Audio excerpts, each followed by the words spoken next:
So welcome. Thanks for being here for my talk today. My name is Gerard. I'm a software engineer at GoDaddy. Been with GoDaddy about 4 years. And today I'm going to talk about Gasket, a framework maker. So before GoDaddy, I was a technical artist in game development.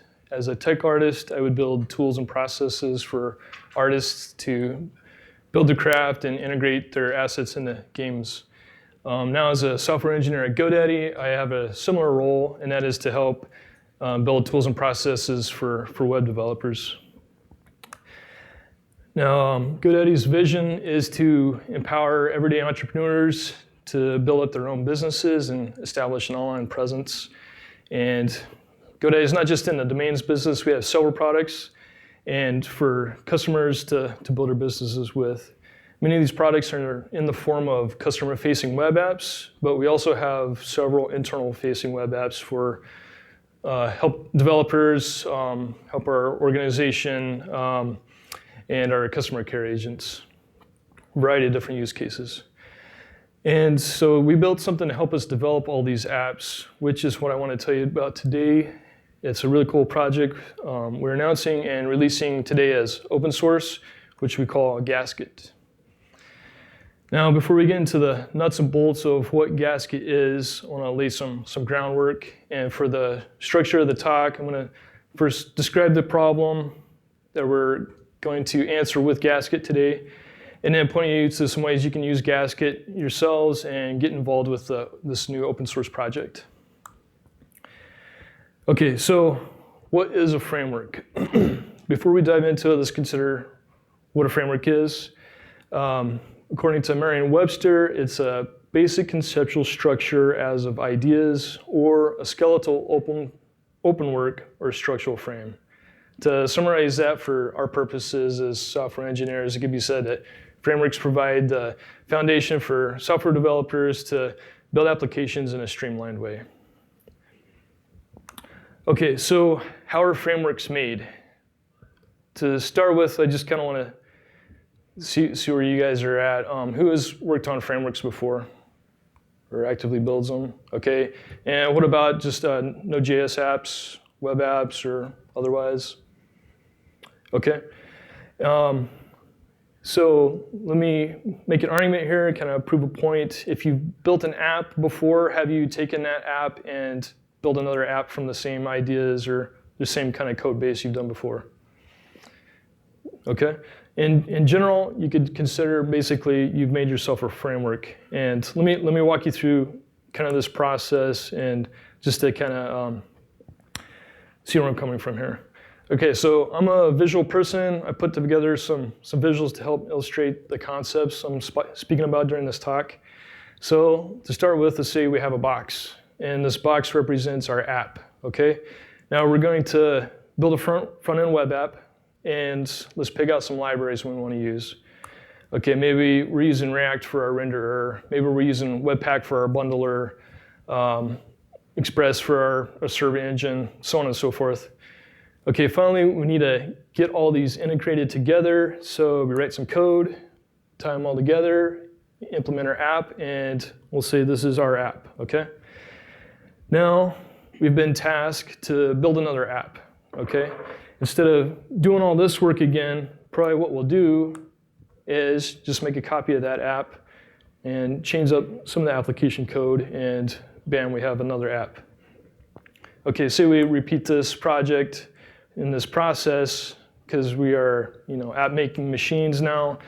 But let's look at some of the problems with this approach we've taken, okay? Say we find a bug over in this application, somewhere in the integration code. And say we make that fix. Now, ideally, we make that same fix across our other different apps that we've created. Okay? We go through and do that. And now it's kind of hard to see in my visuals where the changes were made and if I've missed an app. The same thing is true with our code in our real apps if this is the approach we take. Going in and touching loose code within our apps to get these things work to fix. To make a bug fix. Another thing to kind of point out, it's hard to tell integration code and framework code from your application code. It's all living there in the same pool, the same mess, okay? So let's look at a problem or a way to kind of solve this problem.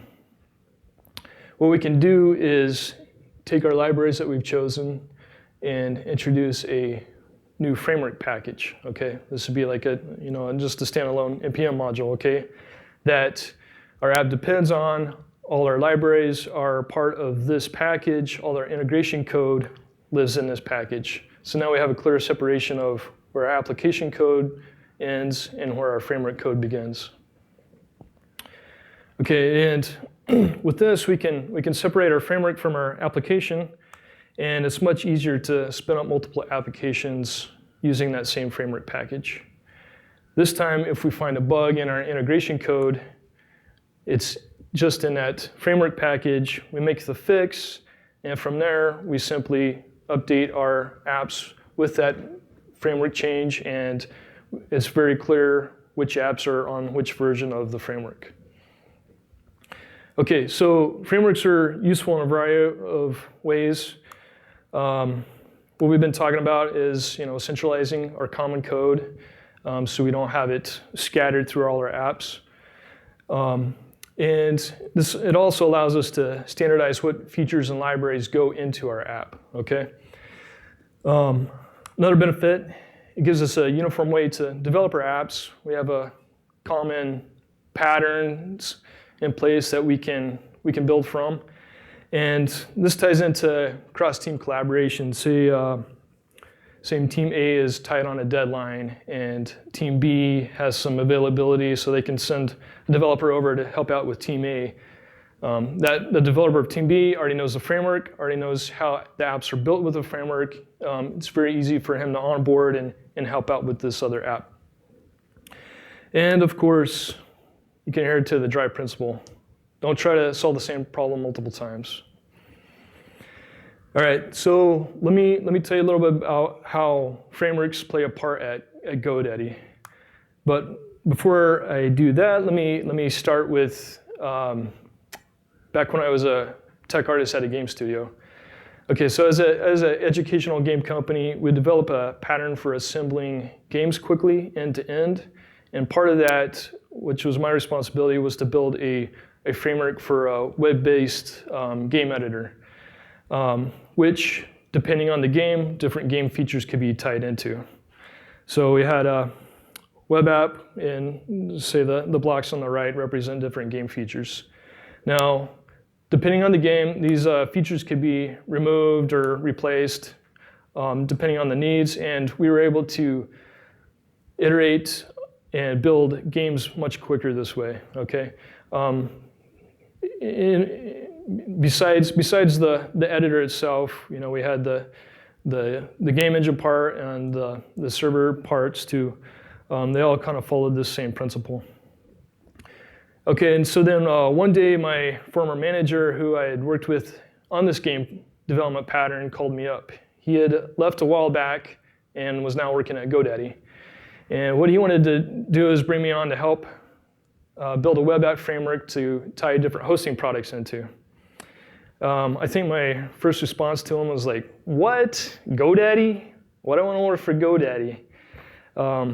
But after a while, one thing led to another, and eventually came around to the idea.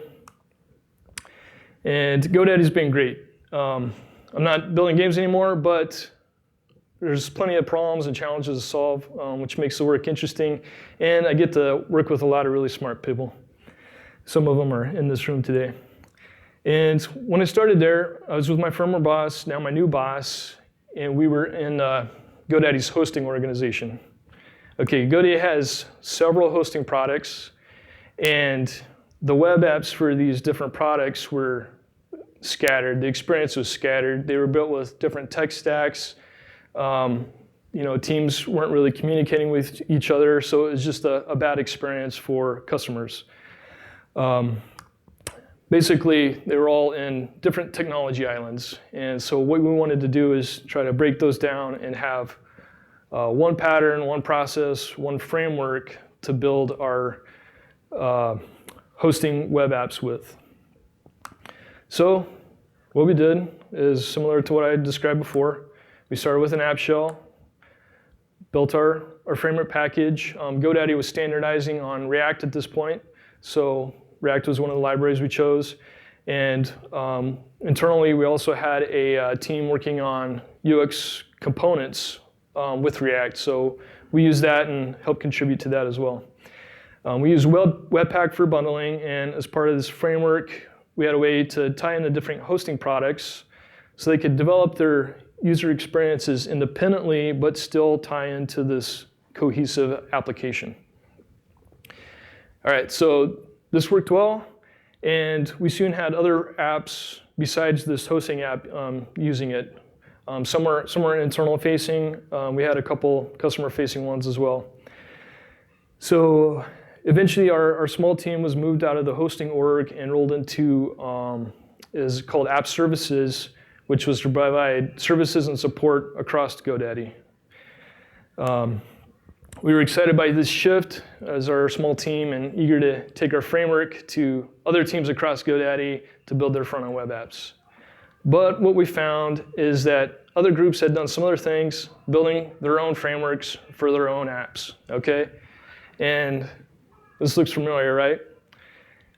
If you zoom out from just where we were at hosting, all of GoDaddy was essentially on these different technology islands. Okay, so clearly what I've been describing, it's a real problem, not just for GoDaddy. You know, I ran into this in the game industry. Imagine it's common to all companies, anybody that builds multiple apps, has multiple teams. Okay, now teams need frameworks to build their apps, okay? And we just saw there's many benefits of doing so. So how are we gonna handle this at GoDaddy? What did we do? What we did is identified the 3 most commonly used frameworks, and we took a few people from each of those teams and we formed a tiger team within GoDaddy, cross-organization, just to kind of try to bridge that gap across organizations. That's when we decided to name our project Gasket, because if you're thinking about it, gaskets are in plumbing and mechanical engines. They're what bridge the junctions or seal the junctions between pipes and fittings. And we thought as Gasket is doing that for our libraries and our feature code. Okay, so we didn't just do this in isolation, just in this tiger team. What we did was we started out with a request for comments process with proposals, gathered questions, gathered feedback from other developers who were going to be using this new framework. And ideas and opinions are like armpits. Everybody has more than one, and they all stink, right? So we worked through that. We started deciding which frameworks to keep, which ones to not use, what features to use. And during this process is when we learned about Next.js. Now, Next.js is great. It took care of a lot of our goals, tying React in with server rendering, with Webpack bundling, and gave us a routing solution. But it didn't solve, it was one piece of the puzzle, but it didn't solve the whole thing. We still had to handle authentication, particular to GoDaddy. We still had to tie in our UX platform, the UX components I was talking about. There were still several pieces that we needed, so we still needed to have this one GoDaddy framework thing, even if Next.js was just part of that. So once we decided all that, we started into the building the framework. Now, what Gasket ended up being is not what you may have expected. It's not the teal box there or green box there. As we got started, some of our team wanted to implement a plugin engine with a command line interface. Honestly, I was hesitant with this notion at first. We already had a pattern, like I just demonstrated visually, for building frameworks. Why do we need to do this different? Are we over-engineering this whole thing? However, as we continued to work on it with our new cross-team or cross-organization Tiger team, it clicked. We weren't just building another framework. We were building the tools to actually build frameworks. And I will illustrate that shortly. So once we reached that and it just clicked, we knew we had to get this out to open source. This wasn't just solving a GoDaddy problem. This is a problem that other teams, other companies can make use of if we get this out to the open source world. So what is Gasket? So the project turned out to be not just another framework, but a way to develop frameworks. There are some essential elements used to compose frameworks, and I will walk you through those next. Okay, so there's 6 key elements. The CLI, which has the plugin engine, plugins themselves, commands, lifecycles, hooks, and presets. To start with, let's look at the CLI. This is the entry point into creating apps and interacting with apps, okay? So you type Gasket, that's the name of the CLI, and the first thing it does is loads plugins configured for the app, or if it's a new app, it has some built-in ones, built-in plugins. Okay, plugins are the building blocks of an app framework. Okay, they provide the scaffolding, the circuitry, they are what you use to integrate libraries, and they communicate together, which we'll see in a little bit. Okay, plugins also make the commands available to the CLI. Okay, you can use plugins to add commands to your CLI. In this case, in this little example, I'm going to show you what the create command. Okay, so commands are the first argument to the CLI. When you run create, what it's going to do is fire off various life cycles. Okay, life cycles you could think of as the nervous system of your app. It's how different layers, different parts of your app communicate. These aren't your typical event emitters either. These can be executed in various ways, and they can be handled in order, okay? Very, very important. But what handles life cycles are hooks. Hooks also are made available by the plugins that you plug into your app. And hooks can also execute additional life cycles. Hooks are where you implement your integration code and your feature code that you want to use across your app. Okay, so this is kind of high level. Let me give you some concrete, a little bit more concrete examples. With the create command, we have a prompt lifecycle that gets executed. Prompt, for example, when you're running create, it allows plugins to ask the user questions. For example, when you're creating your app, what's the name of your app? Do you want a Git repo initialized with your app? Do you want a test suite installed with your app? Do you want to use Yarn or NPM? Things like that. Okay, after the prompt lifecycle, after that's all gathered, then we enter the create lifecycle. This allows plugins to set what files are going to be generated for the app. It allows them to say what dependencies they want to add to the package.json file, other things along those lines. And then at the end, we have a post-create lifecycle. This gives the plugins the final layer to do any fine-tuning to the app as it's being created.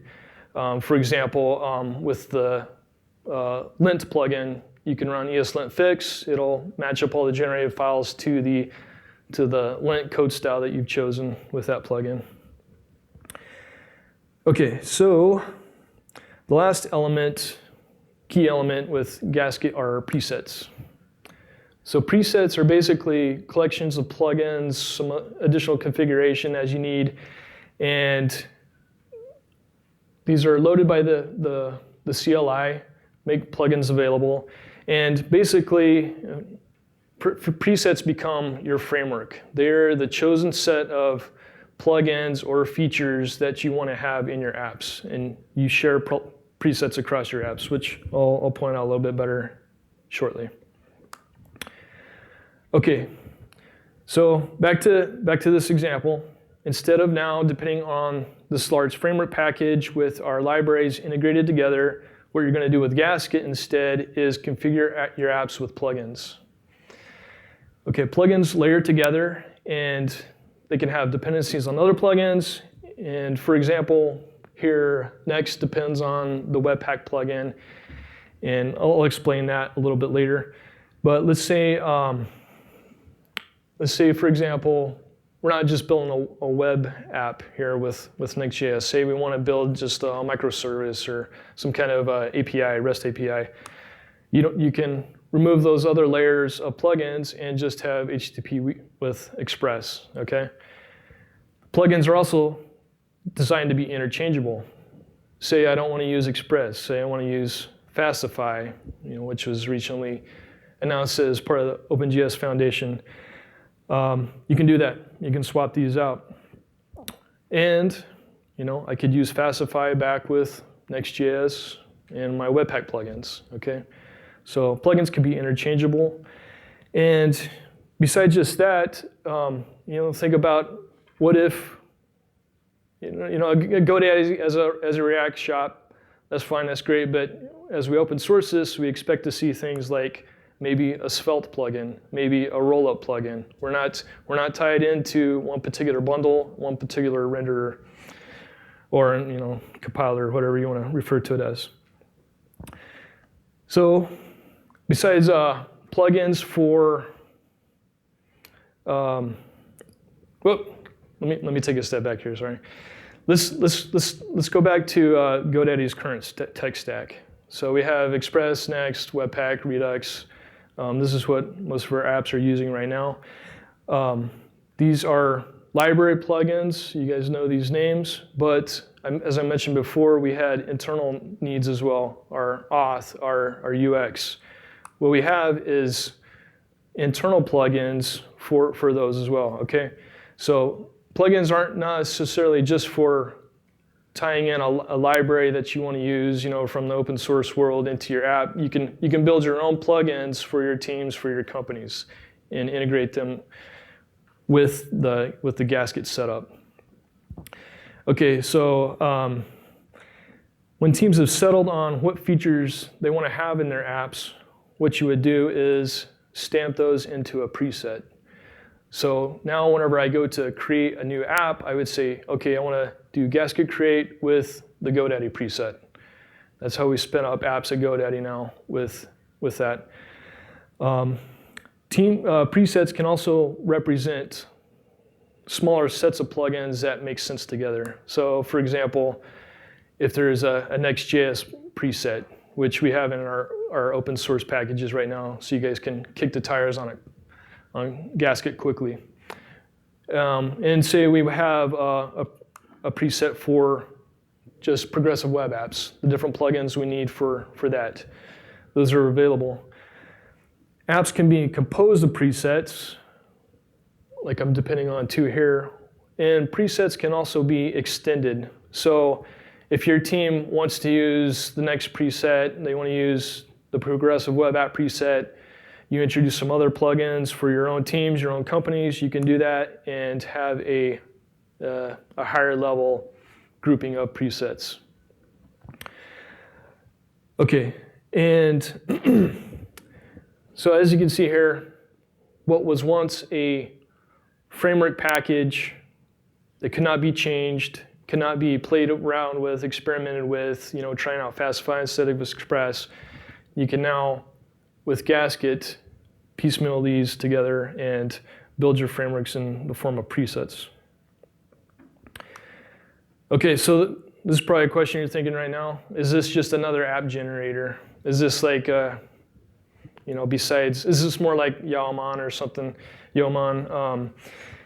The answer is no. Gasket is also used for runtime integrations in your app as well.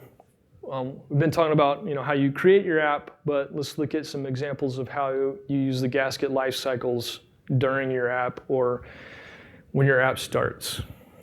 So we're going to look at the start command, and let's walk through this now. So we have the Gasket CLI. In a context of our app, it's going to load plugins, and we'll say the start plugin is made available. Start plugin gives us the start command. When I execute the start command, it's going to fire off the first life cycle, which is the start life cycle. Okay? Next, the HTTP plugin hooks the start lifecycle, and it executes a create servers lifecycle, which allows plugins to say, okay, this is what I want to go into the server that's created. In our case here, with that GoDaddy stack I showed you, we have Express. Okay, Express hooks it. Express says, I want to be the handler for the server. And as you know, Express can be used with middleware, and you can set up your routes and whatnot for it. So the Express plugin executes a middleware lifecycle, allowing other plugins to attach middleware. It also executes an Express lifecycle, allowing the instance to be manipulated. Add your routes here, things like that. The Next.js plugin then hooks the Express lifecycle, and it sets up the routes for the pages of your next app. Okay. This plugin then initializes Webpack, which is hooked by the Webpack plugin. Okay. When you do that, that allows other plugins to either use the Webpack chain lifecycle to assemble Webpack chain or Webpack in a chainable way. And there's also another Webpack lifecycle, allowing plugins to return Webpack partials that get merged in or mutate the Webpack config at that point. And again, these lifecycles are ordered. I'm not showing all the nuances of how you can make use of these. We're just kind of going through the initial parts here. Okay, so once the Next.js plugin has gotten its Webpack config, it then executes the next config lifecycle. This allows you or your plugins to add, manipulate the next config, use some of their configuration plugins like Next.js or Next.css, that kind of stuff, or CSS. And so that's an example of a flow with the start command. There's several more life cycles you can make use of in your apps. As you add plugins, you can add your own life cycles, and you can create your own commands. Okay, we've been talking about start. There's other commands available, and again, you can build your own. You can see what's available today if you go to our Gasket Devs docs site. And speaking of docs, let's talk about that. So a key aspect of any good framework is its documentation. You want developers to use your framework, not get lost in the code trying to figure it out. Your documentation should be clear. And since Gasket allows you to build your frameworks in the form of these plugins, in the form of these little individual components that you compose together, how are you going to present docs for your apps for this? What we've introduced with Gasket is a docs plugin. Now the docs plugin makes available a docs command.